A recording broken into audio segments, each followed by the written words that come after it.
The Telltale Heart by Edgar Allan Poe. True, nervous. Very, very dreadfully nervous I had been and am. But why will you say that I am mad? The disease had sharpened my senses, not destroyed, not dulled them. Above all was a sense of hearing acute. I heard all things in the heaven and in the earth. I heard many things in hell. How, then, am I mad? Hearken, and observe how healthily, how calmly I can tell you the whole story. It is impossible to say how first the idea entered my brain, but once conceived, it haunted me day and night. Object there was none, passion there was none. I loved the old man. He had never wronged me. He had never given me insult. For his gold I had no desire. I think it was his eye. Yes, it was this. One of his eyes resembled that of a vulture, a pale blue eye with a film over it. Whenever it fell upon me, my blood ran cold, and so by degrees, very gradually, I made up my mind to take the life of the old man, and thus rid myself of the eye forever. Now this is the point. You fancy me mad. Madmen know nothing. But you should have seen me. You should have seen how wisely I proceeded, with that caution, with what foresight, with what dissimulation I went to work. I was never kinder to the old man than during the whole week before I killed him, and every night, about midnight, I turned the latch of his door and opened it. Oh, so gently. And then, when I had made an opening sufficient for my head, I put in a dark lantern, all closed, so that no light shone out. And then I thrust in my head. Oh, you would have laughed too.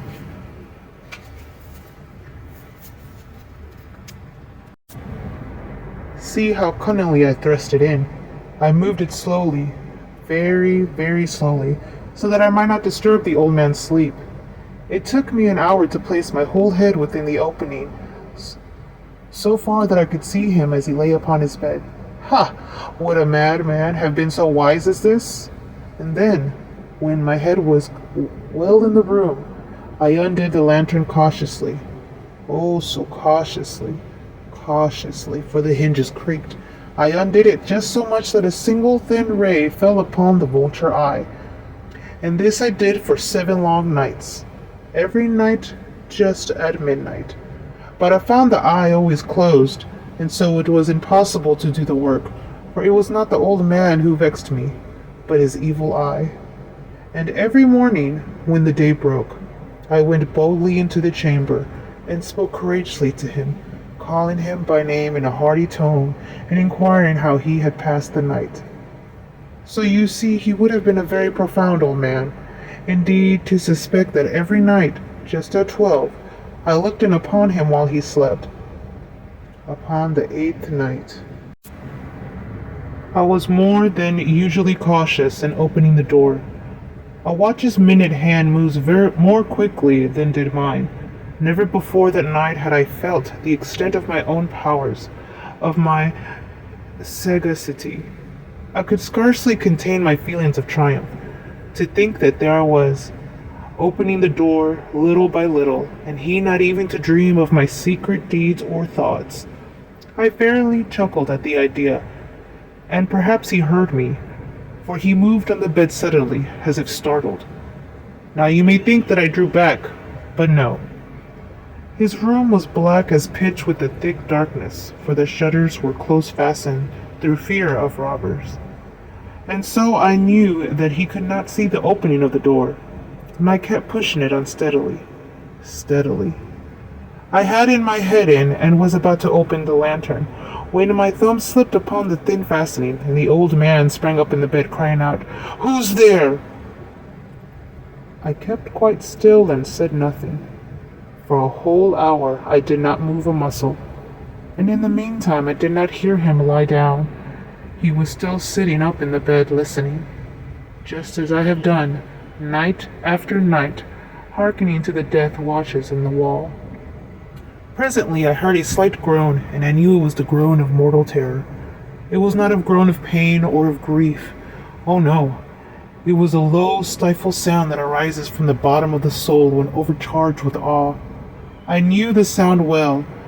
Many a night, just at midnight, when all the world slept, it was welled up from my own bosom, deepening with its dreadful echo the terrors that distracted me.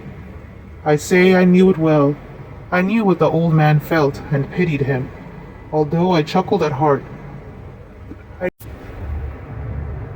I knew that he had been lying awake ever since the first slight noise, when he had turned in the bed. His fears had been ever since growing upon him. He had been trying to fancy them causeless, but could not.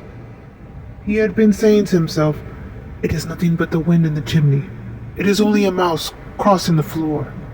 Or, "It is merely a cricket which has made a single chirp."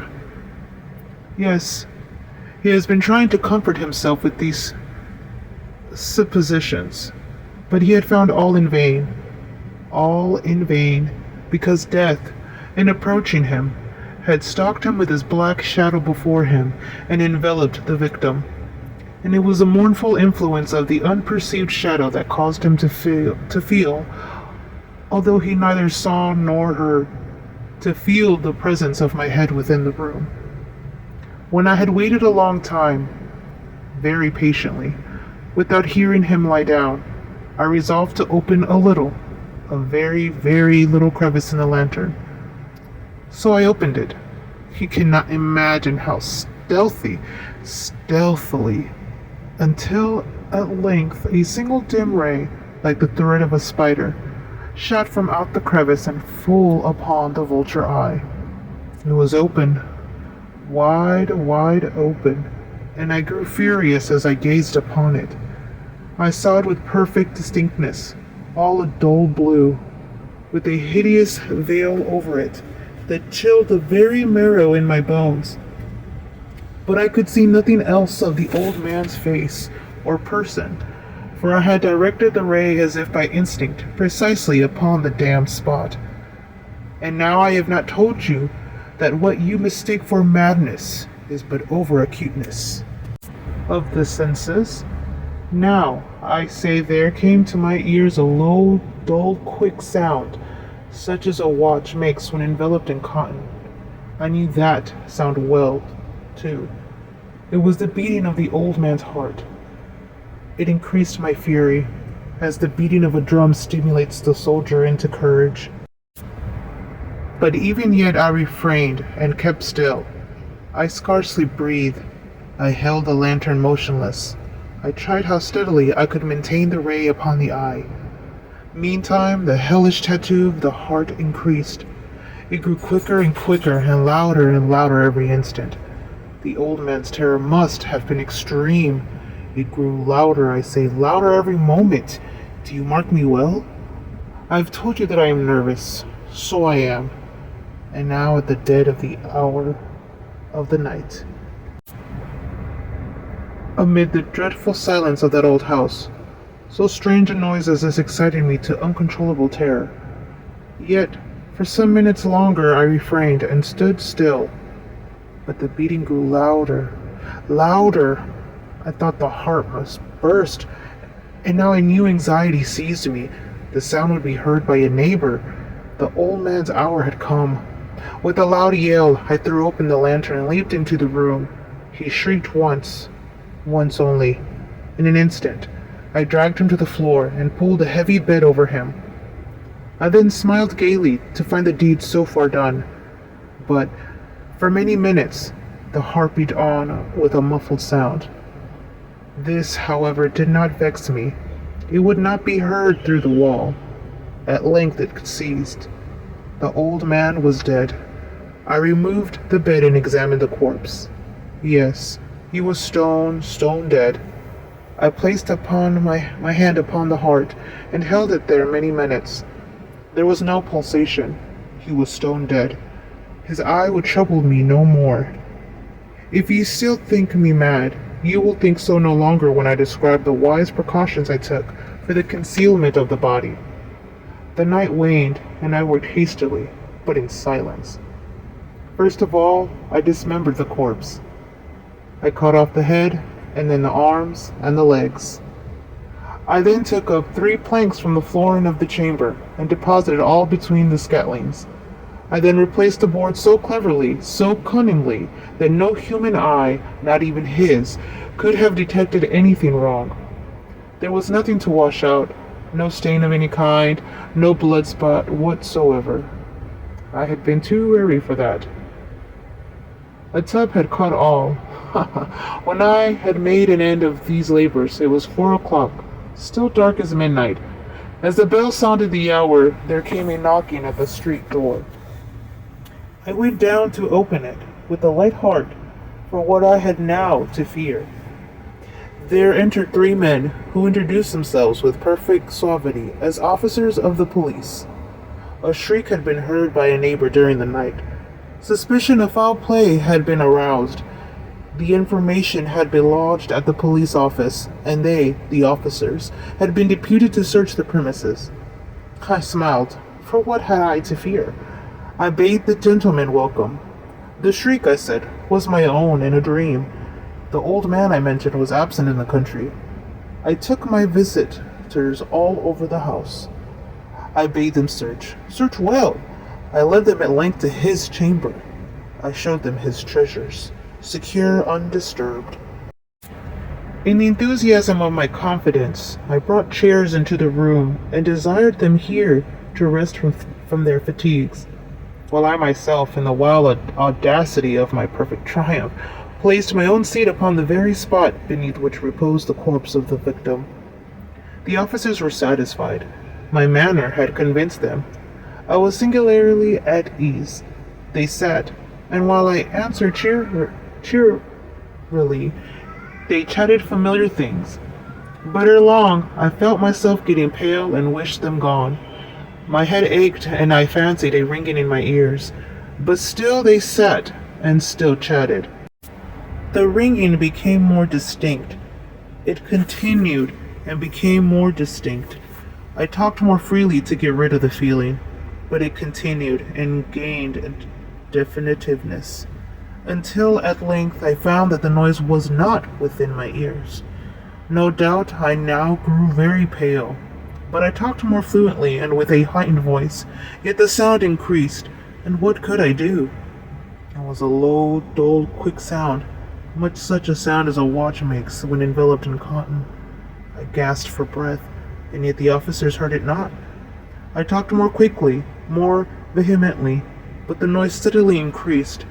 I arose and argued about trifles in a high key and with violent gesticulations, but the noise steadily increased. Why would they not be gone? I paced the floor to and fro with heavy strides, as if excited to fury by the observation of the men, but the noise steadily increased.